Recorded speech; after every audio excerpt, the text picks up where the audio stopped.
community of Eersterust, that's east of Pretoria, have had to disperse after police clashed with residents who had planned a silent protest in solidarity with Eldorado Park after 16-year-old Nathaniel Julies was allegedly killed by police officers on Wednesday. Our reporter Sipa Kema joins us live from there now. Sipa, good afternoon to you once again. What's the situation there this afternoon?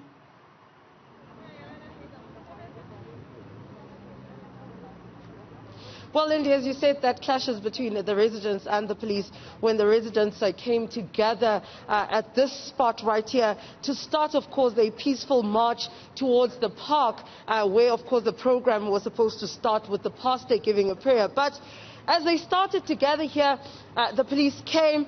Just want to show you here.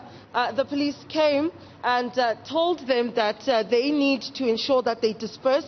They're giving them 15 minutes, as you can see, of course, armed with rubber bullets and stun grenades, saying that that is how they're going to remove everyone that is here. Of course, some of the crowd has started to leave, but some are still standing around, of course, waiting to hear what the final word is. But of course, the organizers have said that for everyone's safety's sake, they should go, that they will, of course, reconvene at a later stage. Now, let's talk to one of the organizers, Virginia. Virginia, so let's talk about what just happened here now. Of course, this was meant to be a peaceful march in solidarity with the Eldos March. Yes, actually, I'm not one of the organizers, but I am part of the community. I'm a community activist.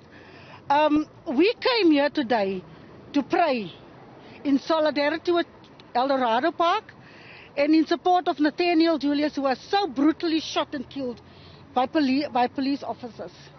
Unfortunately, the police rocked up here. They basically almost pulled up like Michael Schumacher's, pulled out their guns, gave us 15 minutes to disperse.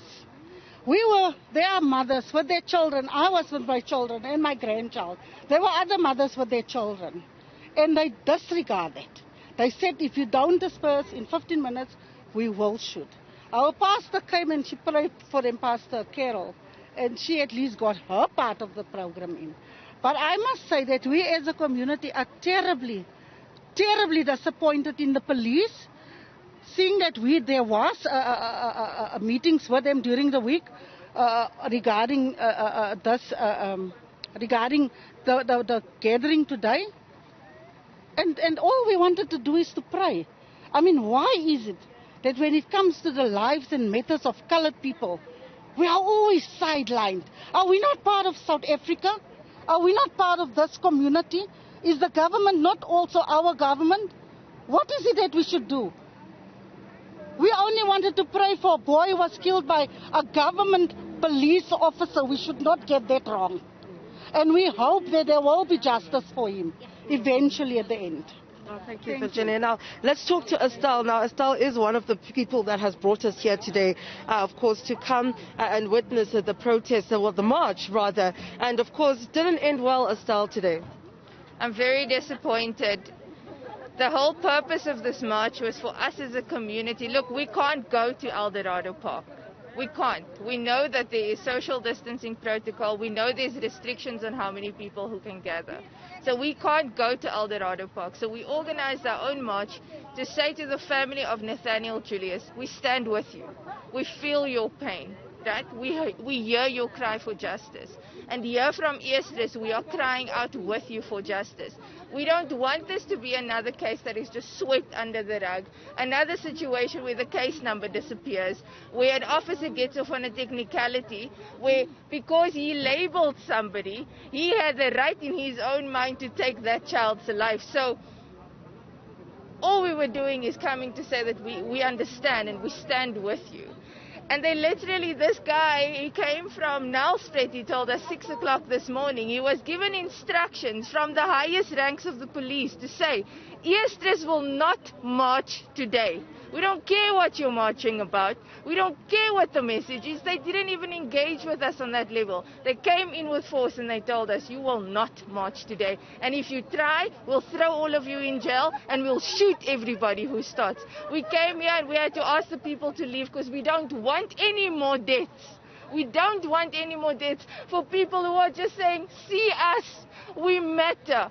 And I want to say to young colored boys and girls, You matter, and we will make sure your voices are heard. You will not be silenced. We will not be silenced.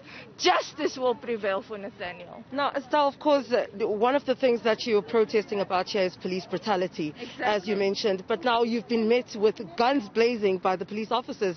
What else does that say to you? You know, we actually said to them, we begged them, when they called us to the police station, we said to them, this is a missed opportunity for you guys, man. Come on, this is an opportunity for the police to say, you know what, we care about our communities. This was an incident that wasn't supposed to happen. We condemn that, right? We stand with you. Instead, they did the exact opposite. They came with force, and they told us, actually, we don't want to hear what you have to say. We will show you that our lives matter more than your lives. So that's the message we're getting here today. The message we're leaving with today is our children's lives don't matter. Their lives matter because they stand with the weapons. Their lives matter. So our voices are being silenced. So is there justice for us in South Africa? Thank you so much, Estelle. Now, that's Estelle, one of the organizers of the protest that was supposed to take place here in Eersterust, of course, as they were dispersed by the police officers, telling them that they don't have the right to gather here, especially during the lockdown, that they need to disperse within 15 minutes. I mean, 15 minutes has long passed. Some of the community members are actually seeing what is happening, and they're actually coming closer now. There's a lot more people gathering than they initially had, and of course it seems as though the police themselves will not be going anywhere, as you can see that they're standing ready, telling them that they need to go. Sipa, as you're covering that story, and we're hearing Virginia saying, but we had interactions with the police throughout the week, telling them about our plans to protest today. Are the police saying they are aware that this was a planned march and things must have changed despite the communication that was had earlier this week? Are police forthcoming in the reasons as to why the protesters need to now disperse, despite those conversations that were said to have happened?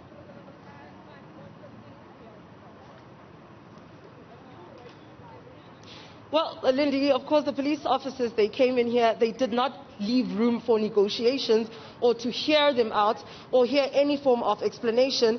The police came and said that their mandate was to disperse the crowd. They don't want to hear what the crowd has had to say. They don't want to hear what communication that they've had through the week. You've heard from Estelle saying that the police officer in charge here claims that he came from Nelspruit. He arrived here at 6 a.m.